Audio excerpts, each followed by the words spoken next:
YouTube? Welcome back to Myers Two-Stroke RC Garage. And today, guys, I got a different kind of a video.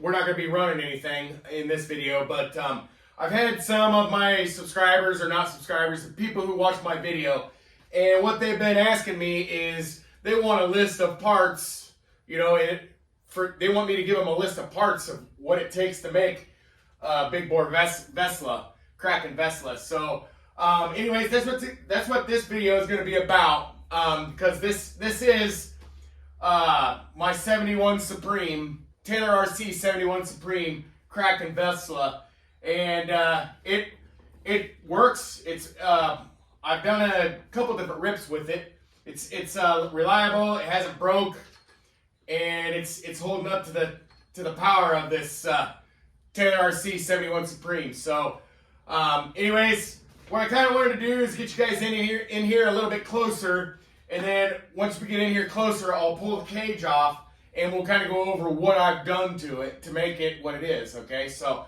why don't I get you guys in here closer, and we'll go from there. All right. Lift this cage off. There she be.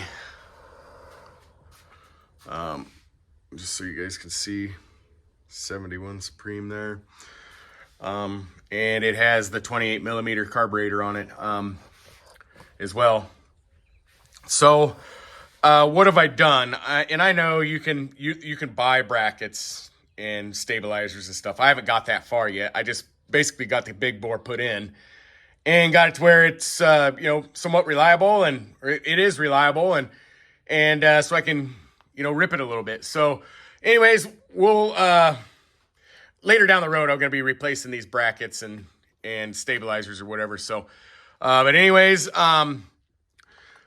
not really anything done to the front end, except for, I believe I changed the front shock oil to 50 weight. I believe that's what I did, because I think one of them actually popped off or came loose or started leaking. You know, this little thing here started leaking. You know, it came unscrewed when I first got the 71 Supreme in it, and I lost all my shock oil, so I had to rebuild one. So I had 50 weight, so I went with 50 weight in them. So, and then the rear has 80 weight oil in it, and these are big bore springs. You got to have big bore springs, because those stock, the stock Vesla springs, they will not support a big bore.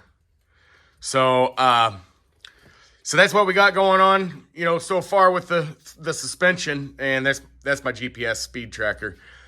But definitely you're gonna have to upgrade your springs.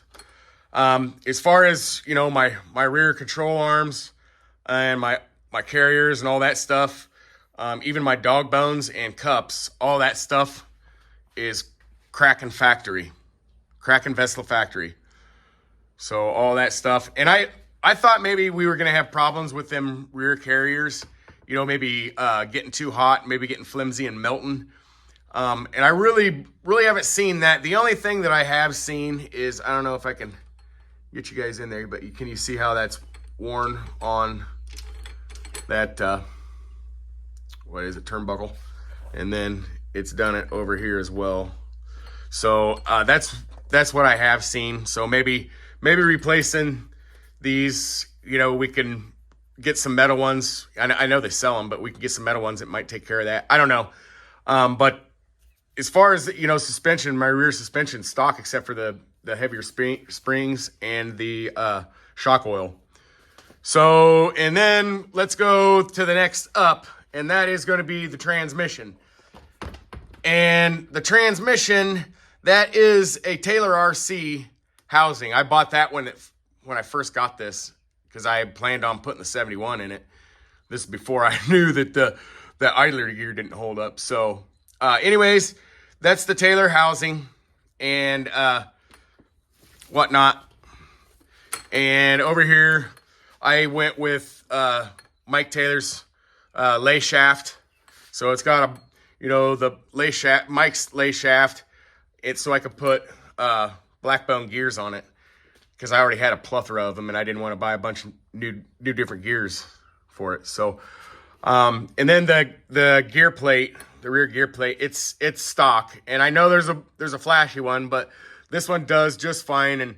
And I remember watching Mike Taylor's video when he went through this when the Vesla first came out, and he said this gear plate was good for big bore, and it's holding up. So, and then here we got another one of those brackets that I just plain need to be replacing it. I know there's one that goes in here somewhere, I think, or maybe it's on the other side, but it's like a stiffener, or maybe that's what it is under there. I can't remember with my brain injury, but I thought there was brackets like this for each side, you know, some stiffeners that are better. And then I also thought that there's some other stuff, because what you will find is without those stiffeners, when you pull on the brake, well, you apply the brake, it'll actually, the chassis kind of like flexes, like you'll pull on the brake and it's like, it'll do that. So that's one of the things. I did have problems with that servo. But it was like, what, 4 or 5 months down the road and several different rips. But so I replaced that servo. Let's get back to what it takes. Okay, so inside the transmission, we got the hardened gears, the ring gear, and the lay shaft gear. That is Kraken. The lay shaft gear and the ring gear is Kraken. And then the idler gear is Taylor's billet HD idler gear. And I'm going to show you guys. So that is the hardened, that's the hardened Kraken idler gear for the stock transmission, or the Taylor, I'm running the Taylor transmission housing. So that's Kraken's hardened. And when I received Mike's hardened gear that I put in the transmission, it looked exactly like that. And I messaged Mike and I was like, man, is this going to be worth, changing it out and everything? Because it looked exactly the same. And he said, no, mate. He's like, it's way better material.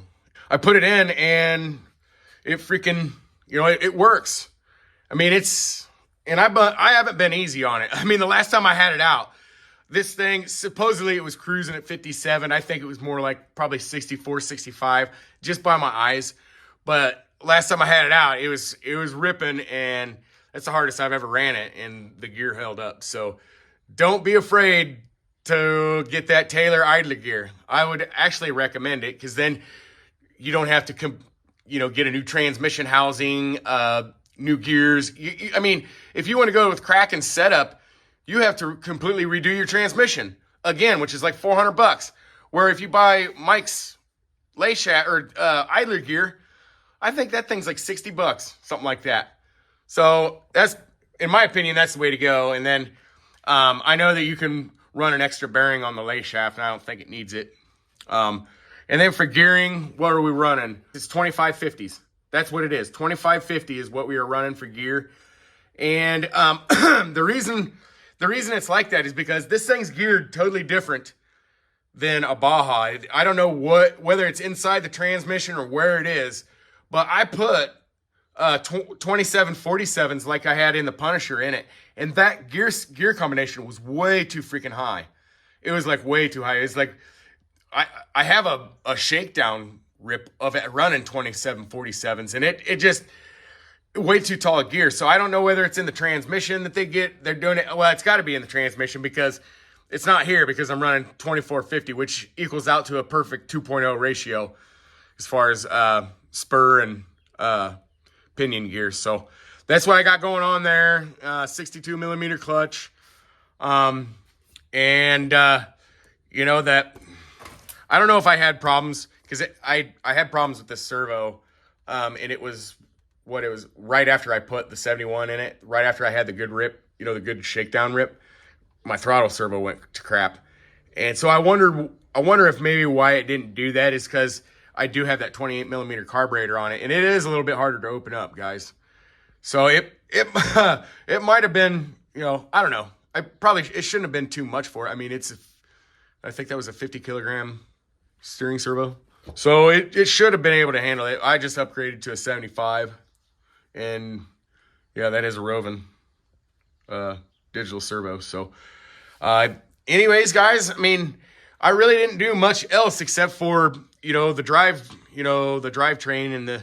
Oh, another thing you must do if you're going to run a big bore is you got to have one of these. A wheelie bar is a must because, I mean, otherwise they'll just flip over backwards and stuff. So what I did is I put my Bonehead wheelie bar on it, and I like zip ties, and they seem to work pretty well. And so I zip tied it to this rear cage support that, that has those two little plastic pins that go into it with the E-clips. But anyways, I just got it zip tied there, and it's solid. I can't really do it with one hand, but it's solid, so I wouldn't be running it if it wasn't. So another thing I did do is I set up my limit straps, and those are 250-pound zip ties. Like I said, I like my zip ties. So, and what that does is it sets it low to the ground. So, so it handles good, and it's not flipping over, and you're not losing control of it, because I've learned through,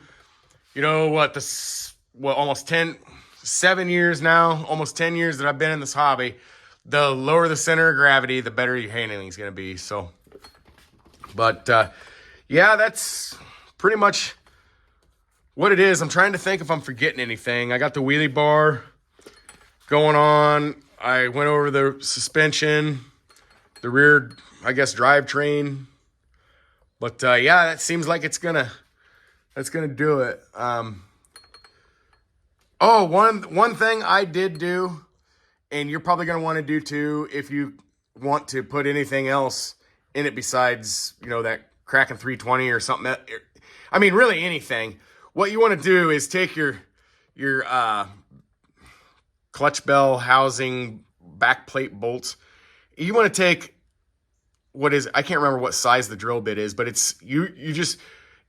you're taking the threads out of it, because this whole thing, these bolts that go in here, they thread in. And so then you have to match up your threads on this side, and you have to time them correctly. And depending on the way threads are cut and whether they mate well, you might not be able to get rid of a gap right here. So I would definitely recommend, drilling those out to just slightly over, just get rid of the threads so it doesn't thread in.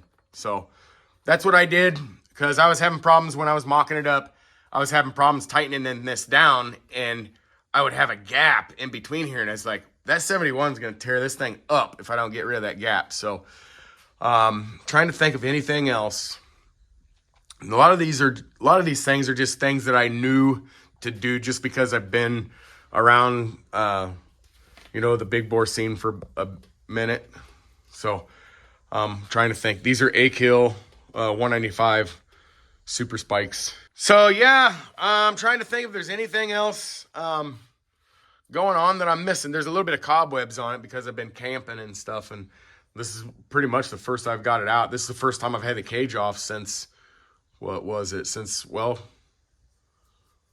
long time ago when I ripped this in New London. So that's kind of the gist of all that stuff. All right, guys, I think that's going to conclude the video. I don't know if there's much else to talk about. Otherwise, I think I'd just probably be rambling as far as what else there is, because I covered the drivetrain and all that stuff.